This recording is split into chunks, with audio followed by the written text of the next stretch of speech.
Puji Tuhan, ketemu lagi. Terakhir saya lupa kapan tempat ini ya. Terima kasih buat Pak Niko, seluruh para pengurus yang sudah ya mengundang lagi tempat ini. Harusnya jadwal saya minggu depan ya, Pak Niko ya. Jadi terima kasih, saya minta maaf. Tadinya planningnya mau ke Bangkok, sana saya ada business trip. Terus saya udah jauh-jauh hari udah agak curiga gitu, udah saya kayaknya nggak bisa tanggal 26, jadi saya minta mundur tanggal 19. Tapi akhirnya Bangkok pun saya batalin karena tanggal 23 ini saya harus berangkat ke IKN ya, jadi makanya berubah semua planningnya, tapi saya bersyukur ya Tuhan sudah atur gitu, jadi sehingga hari ini kita boleh tempat ini bersama-sama. Baik, nah tema yang diberikan kepada saya mengenai gereja, misi dan sebenarnya dan teknologi ya. Jadi sebuah tema yang memang ya semua saling sambat menyahut. Sebenarnya saya punya alat ya yang tadinya saya mau bawa AI hologram, jadi cuma karena saya berpikir, saya khawatir tadi masalah waktu mempersiapkannya gitu, jadi takutnya nggak keburu ya. Jadi nanti saya coba tunjukkan nanti, tapi sekilas lewat handphone saya atau lewat video yang saya sampaikan. Baik, nah Bapak Ibu, mengenai kita bercerita tentang bagaimana sebuah teknologi ya. Saya nggak tahu berapa banyak Bapak Ibu yang, saya rasa Bapak Ibu pasti kenal ya, yang muda-muda tahu nggak ini pernah ngerasain punya foto pakai Kodak gitu ya, isi 24, isi 36 ya, karena itu generasi yang udah tua-tua gitu ya, generasi yang bukan generasi milenial lagi ya. Jadi perusahaan Kodak ini mereka lama banget ya di Amerika, tahun 1892 90% mereka menguasai pangsa pasar di Amerika, bahkan hampir dunia. Pesaingnya cuma satu, yaitu apa? Fuji, betul. Jadi di dunia hanya ada Kodak dan Fuji, tapi Kodak ini yang pelopornya, yang pertamanya, dan bahkan menguasai pangsa pasar 90%. Foundernya George Eastman, ya, cuma beliau tahun 1932 dia bunuh diri.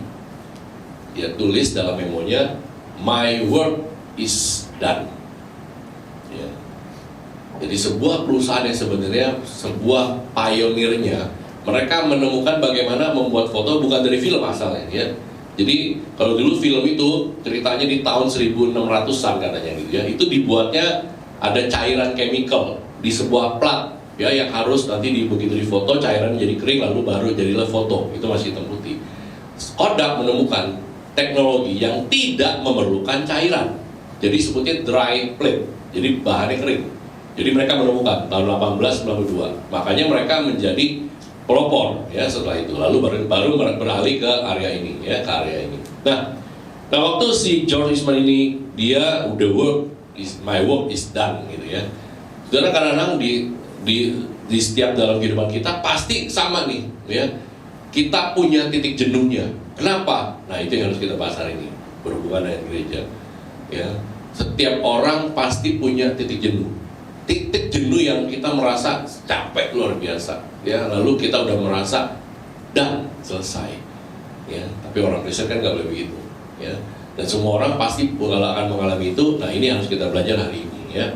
Nah setelah tahun 75 ada salah satu karyawannya mereka menemukan namanya digital kamera ya. Kalau ini namanya analog ya, sekarang kita digital, malah sekarang kalian sudah pakai handphone kan. Nah, sudah digital kamera ditemukan.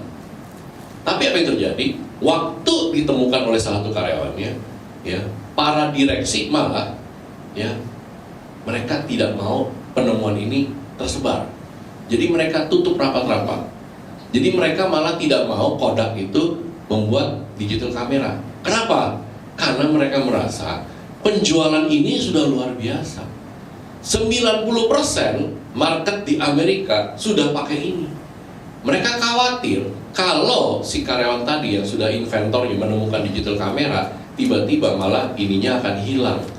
Jadi mereka takut apa? Takut namanya perubahan. Ya. Jadi kalau bicara teknologi, kita bicara gereja, ini semua mirip nih. Ya, takut namanya perubahan. Mereka takut berubah, takut apa? Takut ini. Kalau berubah, yang sudah ada akan hilang, yang sudah ada akan lenyap. Ya. Sebuah bisnis maupun sebuah ya gereja pasti ya, kalau kita khawatir perubahan ya pasti akan ada yang hilang ya. Nah bagaimana kita melangkah itu yang harusnya kita belajar. Nah akhirnya 2012 mereka bangkrut ya mereka harus menyatakan bangkrut. Pilot tetap sekarang ada diteruskan karena ada penyuntik dana, tapi ya pada akhirnya tetap belum tidak berhasil. Kenapa? Ya karena mereka tetap terus bertahan, namanya mereka berpikir, wah mungkin era ini sudah tidak ada, eranya digital. Tapi ya mereka lagi-lagi tetap mereka masih merasa zona nyamannya mereka bikin namanya printer. Mereka berharap orang-orang setelah digital foto bukan nyimpennya di HP tapi maunya dicetak, gitu ya. Lalu mereka fokus inventor terhadap printernya.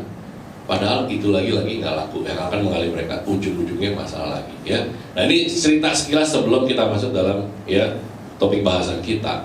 Jadi bagaimana sebuah perusahaan Kodak yang tadinya luar biasa, yang tadinya hebat luar biasa, tiba-tiba karena mereka padahal sudah ada insight orang dalam yang menemukan teknologi digital kamera, tapi mereka malah tutup. Karena satu, para CEO level, para C-levelnya mereka tidak mau berubah. Mereka takut terancam posisi yang sekarang ini.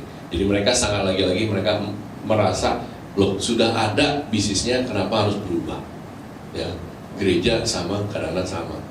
Kalau kita terus-menerus gitu ya, tidak berubah, 5 tahun lalu, 10 tahun lalu, kita tidak mengikuti namanya perkembangan zaman. Perkembangan teknologi sama, betul Bapak Ibu ya. Orang dulu mana berpikir dengan sebuah handphone sekarang kita bisa bayar, kita bisa foto ya dengan hanya handphone kan, kita bisa keluar rumah ya, keluar rumah kehilangan dompet, nggak bawa dompet nggak apa-apa, tapi jangan sampai nggak bawa handphone, betul? Karena ini adalah komunikasi, ini adalah buat foto, ini adalah buat bayar, ini adalah buat nyimpan informasi, ini adalah buat kita membuka data dan segala macam. Tidak ada yang menyangka bahwa akan ada satu era sama dalam sebuah gereja. Kita mungkin nggak ada yang sangka ya, dulu nggak ada yang namanya ini QR code nih Pak. Ya, Bu, nggak ada. Begitu muncul QR code salah satu gereja, saya masih ingat banget. Waduh, ya netizen serang. Gak bagus lah, masa pakai QR code. Gereja harus memberikannya persembahan di dalam sebuah ibadah. Harus nyata. Masa pakai transfer. COVID tidak ada yang tahu. Siapa yang sangka ada COVID? Begitu COVID terjadi, inilah terjadi, betul? Ya. Kadang-kadang kita suka salah menebak sebuah perkembangan teknologi, lalu mengharamkan dalam tanda petik, atau kita takut. Ya, waktu saya launching AI, saya juga banyak diserang sama orang-orang yang sesama Kristen. Kok Parodi orang Kristen bikin AI, bikin virtual human, bikin meta human. Jadi saya punya virtual human sekarang Bapak Ibu. Ya, saya punya nama, ada namanya Vivi, namanya Nebula. Saya punya orang-orang influencer yang lagi saya ciptakan. Saya bikin ciptain dunianya mereka, gitu. Lalu orang-orang yang merasa ini loh, ini nggak bisa, ini alirannya salah nih gitu ya. Tapi kadang-kadang kita nanti one day kita nggak tahu bahwa ini semuanya di gereja ya. Perkembangan ini ada perubahan. Nah ini harus gereja mencermati ya. Tapi ambil hal positifnya ya. Nah hari ini kita mau belajar dari kisah tentang Nabi Elia ya. Saya mau coba kasih resume sebentar dulu sebelum kita baca Alkitabnya ya. Jadi ada Raja Israel, Raja Ahab nikah dengan Ratu Isabel. Ya, Ratu Isabel ini yang memang membawa tentang dewa-dewa berhalanya, dewa-dewa Baal. Dan kita ketahui bahwa dari gambar ini ya, Nabi Elia menantang ya para semua mereka dewa-dewa, mereka menyembah ya Baal untuk apa? Nyiapin kayu api ya, lalu sama-sama mereka berdoa. 400 mereka daripada penyembah dewa Baal ini mereka berdoa, mereka tunggang balik, mereka berteriak, apinya tetap nggak nyala. Ya, saya yakin semua udah baca. Nabi Elia kayu yang kering disiram air sama dia, malah dibasahkan ya sampai katanya air mengalir, lalu dia berdoa dan terbakar. Singkat cerita, akhirnya Raja Ahab cari dia, mau dibunuh. Ya, karena Nabi Elia sudah membuat situasi yang tidak enak. Nah inilah mulai kita bicara soal bagaimana ya perjalanan Elia. Waktu sudah kejadian tersebut, jadi Elia itu Tuhan suruh ke Kerit, ya sungai Kerit. Jadi di sungai Kerit ini Elia bagaimana hidup dia makan dibawa oleh burung gagak, air dari sungai Kerit, ya dari sungai Kerit sini. Dia menetap di sini, ya. istilahnya Tuhan Allah suruh dia untuk mengungsi ke sana dulu ya, demi keamanan dia. Jadi dia hidup di sini. Tahu Bapak Ibu, setiap hari dia dapat makan betul dari burung gagak, minum pasti dari sungai, tapi tiba-tiba one day sungainya kan kering. Tuhan bilang ya, sungainya kering. Saya kebayang zona nyaman sudah dirasakan oleh si Elia, Nabi Elia. Tiap hari dia bisa minum, tiap hari bisa makan, itu tiba-tiba kering airnya. Tuhan bilang, pergi kemana? Ke kota Sidon nih, ke desa namanya Sarfat ya. Di sini sebenarnya perjalanan dari Kerit ke sini ya 160 km, seperti jarak Jakarta Subang mungkin ya. Jadi kayak menuju hampir Bandung 200 km. Jadi ini Jakarta Subang kurang lebih hampir. Dia harus jalan dan dia harus ketemu area apa? Karena ini areanya Raja Ahab yang tadi mau bunuh dia. Ya. Jadi perintah Tuhan clear nih. Dari yang dia zona nyaman, punya makan, punya minum, tiba-tiba airnya habis, dia harus berjalan, melangkah. Anak-anak gereja, ya, suka hal yang sama, kita mengalami. Ya, ada banyak gereja yang tadinya 90% ya sudah penuh luar biasa gerejanya. Zona nyaman. Wah, kesan memang ya Tuhan menyertai gerejanya, memberkatinya.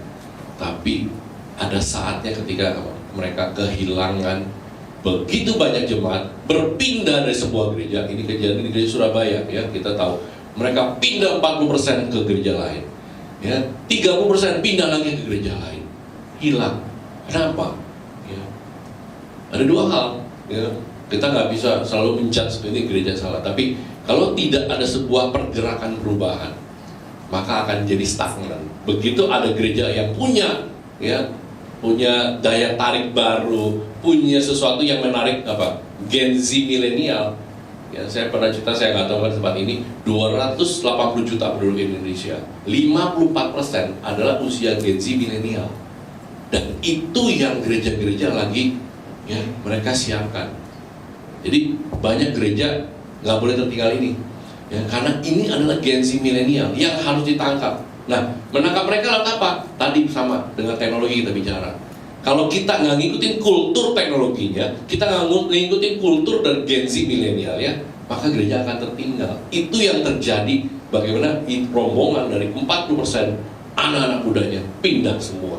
Ya, karena ada satu tempat yang mereka lihat bahwa ini adalah Gen Z milenial yang mereka bisa merasakan makanan rohaninya itu di sana, ya. Jadi, saudara, kadang-kadang Nabi Elia dia sudah enak-enak nih, ya. Tapi Tuhan perintahkan jalan ke desa Sarfat. Tapi ada tujuannya. Ini harus kita belajar sebagai sebuah gereja, ya. Jadi ada tujuannya. 160 km dia jalan, ya.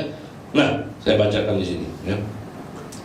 Firman Tuhan dalam 1 Raja-Raja 17 ayat 8 dan 9. Maka datanglah firman Tuhan kepada Elia, bersiaplah, pergi ke Sarfat, yang termasuk dari Sarfat, desa Sarfat, yang termasuk wilayah Sidon, ya ini kota Sidon, dan diamlah di sana.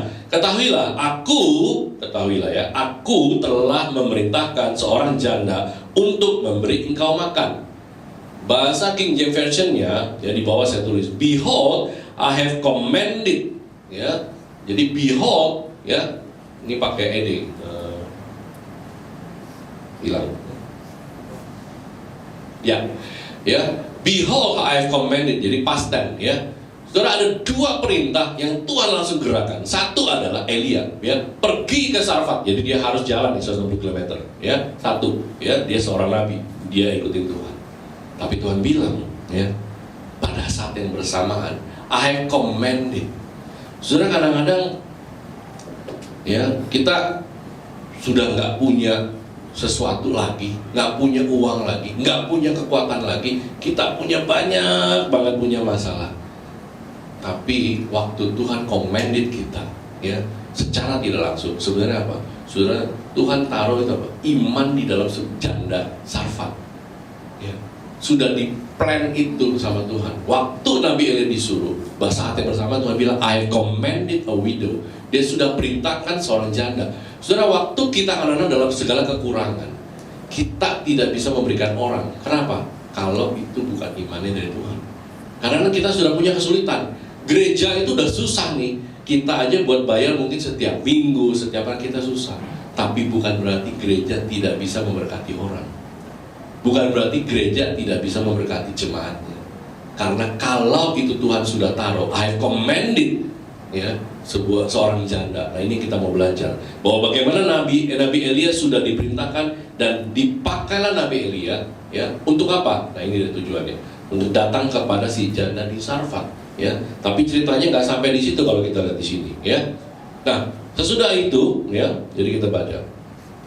Sesudah itu ia bersiap, ya, jadi pergilah, lalu pergi ke Sarfat. Setelah ia sampai ke pintu gerbang kota itu, tampaklah di sana seorang janda sedang mengumpulkan kayu api. Ia berseru kepada perempuan itu, katanya, cobalah ambil bagiku sedikit air dalam kendi supaya aku minum. Ya, ketika perempuan itu pergi mengambilnya, ia berseru lagi, cobalah ambil juga bagiku sepotong roti. Ya, saya selalu comparison dengan bahasa Alkitab kita LAI dengan bahasa dari King James Version. Ya, di King James Version katakan, bring me, ya, I pray you, ya, a little water in a vessel. Dan selanjutnya, waktu lagi jalan lagi, dia bilang lagi si Nabi Elia, bring me, I pray you, ya, dia katakan. Saudara, Nabi Elia, waktu dia minta, tapi dia berdoa terhadap si janda ini, ya. Tuhan pun sudah perintahkan, pasti Tuhan sudah memberikan hati janda ini. Bayangkan kita tahu janda di Sarfat, ya, punya hanya segenggam tepung. Nah, saudara, waktu, ya, datang si Elia, waktu dia minta, ya, I pray you. Bapak Ibu, kadang-kadang kita nih suka bilang sama orang nitip pesen doa, suka kayak seperti basa-basi. Doain saya kalau saya lagi mau lulus kuliah biar sudah bisa lulus gitu. Doain saya supaya saya dapat pekerjaan, doain saya supaya saya, ya, seolah kita minta orang tuh doakan, tapi kita sendiri nggak punya imannya. Seperti basa-basi, ya. Kadang-kadang kita tuh suka minta orang doa tapi kayak basa-basi doang. Padahal Bapak Ibu, kadang-kadang kita perlu tahu, ya, bagaimana seorang janda yang nggak punya apa-apa, tapi saya rasa kalimat I pray you dari seorang Nabi Elia itu yang membuat dia menjadi lebih firm, ya. Itu yang menjadi sebuah kekuatan. Kadang-kadang kita berpikir, ya, doa berkat setelah pulang ibadah. Banyak orang gereja-gereja, kalau gereja, saya percaya gereja Paniko nggak gini, tapi banyak gereja-gereja besar belum berkat Tuhan sampai, bubarnya udah dari belakang bubar semua. Kenapa? Takut nggak bisa keluar parkir. How kita respect sama namanya doa berkat, ya, doa dari seorang teman. Dan karena Bapak Ibu, di tengah kesulitan kita, saya percaya Tuhan akan kirim orang. Saya percaya Tuhan akan kirim siapapun mungkin yang kita kadang-kadang kita kenal atau nggak kenal, berdoa buat kita. Dan itu yang paling luar biasa. Seringkali kita nggak merasa, maksudnya mungkin suatu saat kita pernah bilang sama orang untuk doakan kita, tapi kita sendiri kadang-kadang suka lupa bahwa kita pernah minta orang itu doakan. Saya banyak sekali Bapak Ibu, selalu saya ketemu dalam hal kayak gini. Di tengah lagi usaha lagi juga kita pusing, ya, tiba-tiba ada orang bisa datang. Tapi memang anehnya ini saya bilang, kalimat ini saya makanya merespek banget. I command it.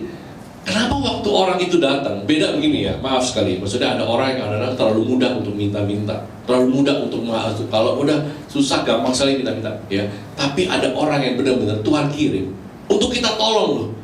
Tapi dalam keadaan apa? Dalam keadaan justru kita susah. Kalau lagi senang, punya banyak duit, gampang ngasih orang, betul. Tapi kalau kita lagi namanya susah, nggak punya uang, tiba-tiba datang orang, kalau bukan Tuhan yang perintah itu nggak connect. Dan ini yang saya rasakan kadang-kadang. Jadi begitu orang itu datang, saya langsung kayak punya rasa yang satu tak terkonek gitu, tersentuh. Memang saya berdoa pasti sama Tuhan, bergumul. Karena ketika kita justru lagi sulit, Tuhan kasih tahu nih ini ada orang yang perlu dibantu. Ya, gereja ketika lagi sulit, bukan berarti gereja juga tidak bisa bantu orang. Karena itu misi, nah, betul, di dalam hal ini. Nah, saya teruskan dulu, ya, masuk berikutnya. Ya, lihat berikutnya sekarang. Perempuan itu menjawab, demi Tuhan Allahmu yang hidup, sesungguhnya tidak ada roti padaku sedikit pun kecuali segenggam tepung dalam tempayan dan sedikit minyak dalam buli-buli. Dan sekarang aku sedang mengumpulkan 2-3 potong kayu api, kemudian aku mau pulang dan mengolahnya bagiku dan bagi anakku. Dan setelah kami makannya, maka kami akan mati. Ya. Tapi Elia berkata kepadanya, jangan takut, pulanglah, buatlah seperti yang kau katakan. Tetapi buatlah lebih dahulu bagiku sepotong roti bundar kecil daripadanya, dan bawalah kepadaku. Kemudian barulah kau buat bagimu dan bagi anakmu. Saudara, Elia nggak bilang begini, oh ya ada segenggam tepung, oke, bikin aja masak, kita bagi 3. Enggak.